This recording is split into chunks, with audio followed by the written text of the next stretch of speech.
to set up a primary and secondary infusion. So the first thing I'm going to do is check my order from the physician and gather my supplies.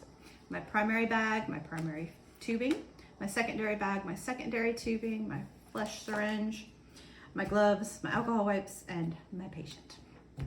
I'm going to be using the 6 rights of administration, which is the right patient, the right medication, the right route, the right dose, the right documentation, and the right time. I will also be checking to make sure that the medication is not expired.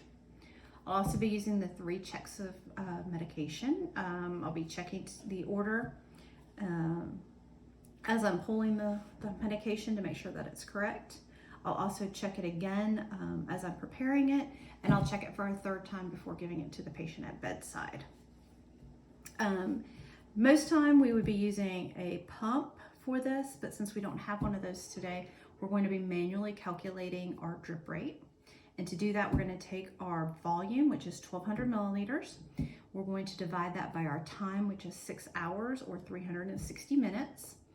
That's the time that we want to infuse over. And we're going to multiply that times our drip rate, which we can find on our tubing. And for our purposes, we're going to use 15 drips per milliliter. And that comes out to 50 drops per minute. And we're going to use that number to, we're going to set our drip rate to that manually in just a little bit. Okay, so after I do that, I would verify my number. However, the facility policy is, if that's what they charge a nurse or another nurse, whatever that policy is. I would also make sure that I'm following any infectious control guidelines, and as well as standard precautions such as washing my hands, that sort of thing. Now I'm going to go to my patient's room, knock on the door, wash my hands, introduce myself, explain that I'm there to give them IV medications per their provider's orders. I would check their identification, asking their name and date of birth against their wristband. I would also ask about allergies. I'm also going to ask if they're in any pain, if they have any questions, and let them know that it's going to take me about 10-15 minutes to do this. While I'm there, I'm also going to do my safety check, make sure that the bed's lowered, that the wheels are locked, that the side rails are up, that there's no clutter, and that all their personal belongings are within reach, and that their call light's close by. And then I would close the curtain for privacy.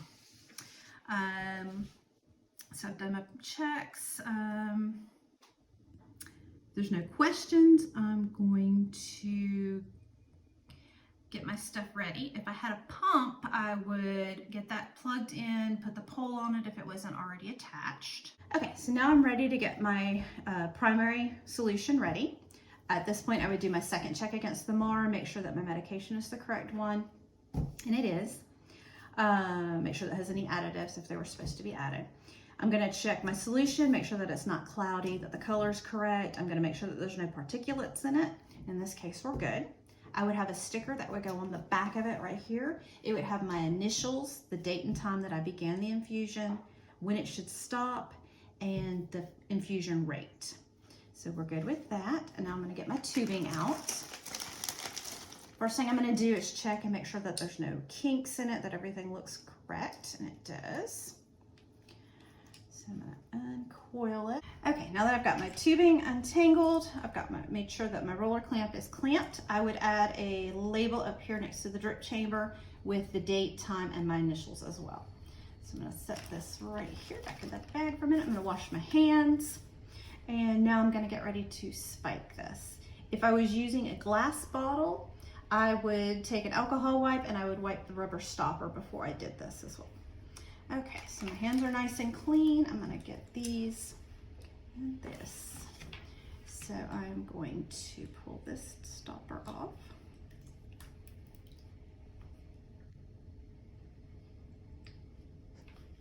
There we go. Well, that was a lot harder than I was expecting. And we're going to be careful not to touch that tube. Take that off and not touch that. Over here. And we're going to push this to here like this. There we go. Now we're going to hang it.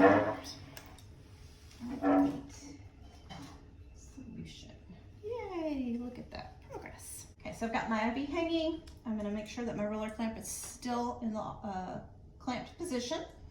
I'm going to fill my drip chamber halfway, and now we're going to prime.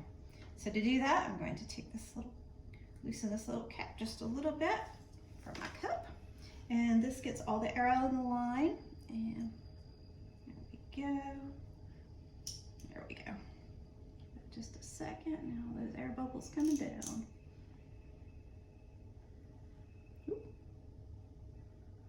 Okay, so I've got a couple drops that have come out now. I've closed my clamp again. I'm going to check my line and make sure that I don't have any air bubbles.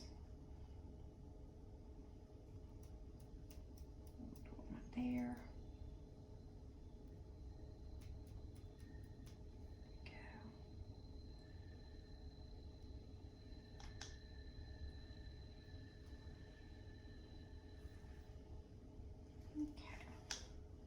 And we look good.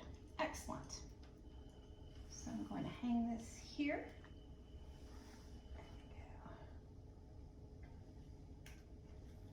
So that does not get dirty and stays nice and clean. Now I'm going to go back to my patient.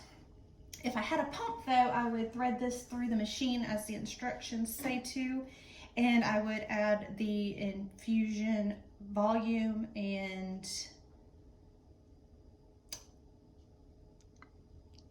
rate. If I was using a pump. Since we're not doing that, we're not going to. Okay, so now I would wash my hands, put on my gloves. I'm going to, my gloves. Real quick. So now I'm going to get my patient prepared. I would need my alcohol wipe and my flush syringe. I'm going to look and make sure that there's no swelling, no redness, everything looks good. And now we're going to hook up the, actually we're going to take the alcohol wipe and wipe this for 30 seconds. 29, 30, and we would let that dry for just a second. And we're going to check and make sure that the IV is still patent. So I would hook up my flush, make sure. There we go, that's going through fine. The patient says they're not in any pain, so we know that the IV is still good and we can still use it. Okay, so I've got my gloves, I've cleaned that, that's good. Before I attach my IV line, I'm going to make sure one last check against the MAR, and I'm going to do my final 6 checks of medical administration and make sure that everything is still correct and that I have the right medication for my patient. And I do. So, okay, so my IV is good, so I'm ready to set up or attach my IV to my patient now. I would perform my 3rd and final check against the MAR and my 6 rights of medication administration.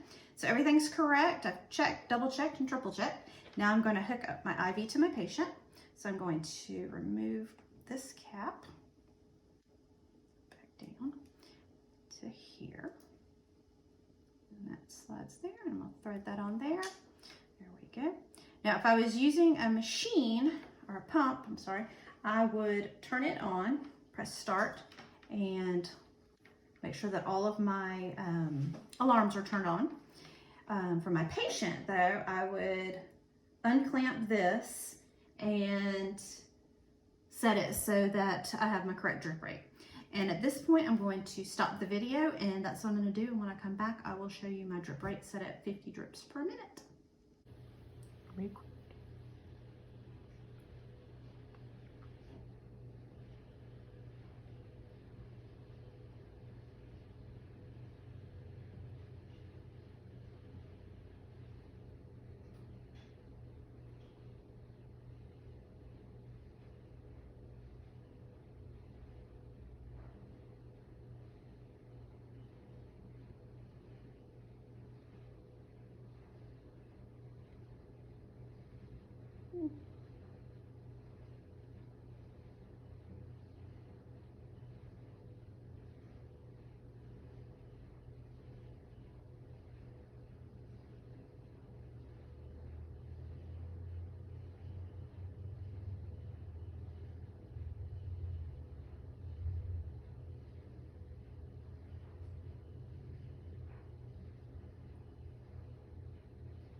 so I've just showed you my manual infusion rate going.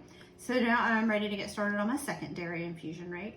If I was using a pump on my primary, I would check it hourly to make sure that it's infusing at the correct rate.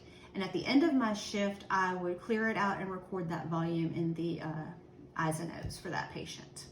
So now with my secondary, I'm going to again check it against the MAR, make sure it's the correct medication, use my 6 rights of medication administration, and that's all correct. I'm going to check to make sure that there's no particulates, that it's clear, the color's correct, and it is.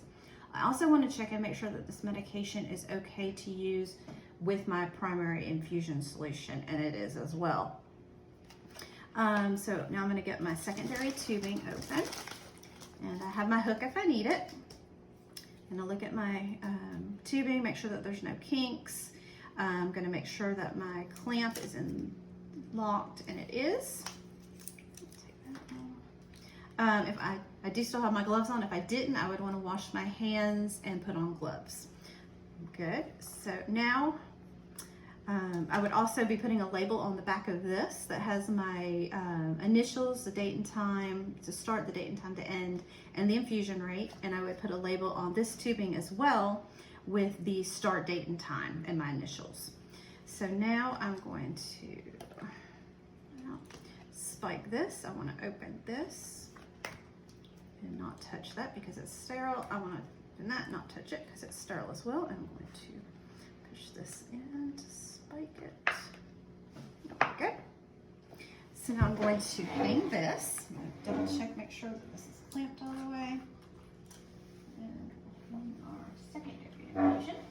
All right. So now that we've got that, we're going to fill our drip chamber. We want to fill that up about halfway. And we've got that. So now what we're going to do is backfill. So to do that, we're going to take our alcohol and we're going to clean this for 30 seconds. This is our main primary line. So 30 seconds, let that dry for a second. And we're going to take off this little cap right here and hook this in. And what this does is it allows us to fill the secondary tubing with fluid and not waste any of our medication. And so if we put this down here and unclamp this, now we watch all the little bubbles as our tubing fills up. Oh, that was fast. And ooh, that's a little more than I needed.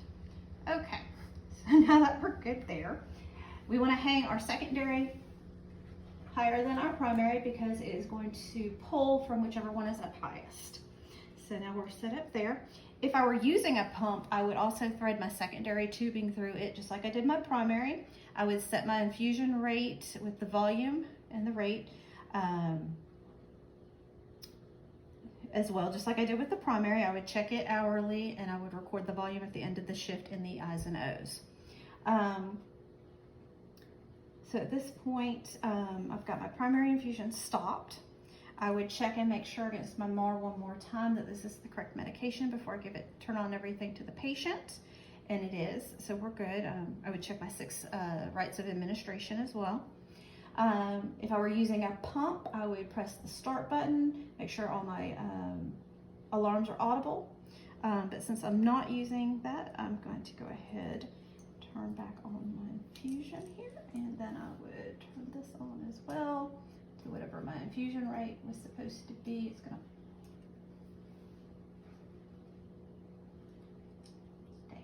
There we go. So now my infusion is running into my patient. I would check with them, make sure that there is no pain, that there's no discomfort. If they have any questions, I would ask if there was anything else they needed.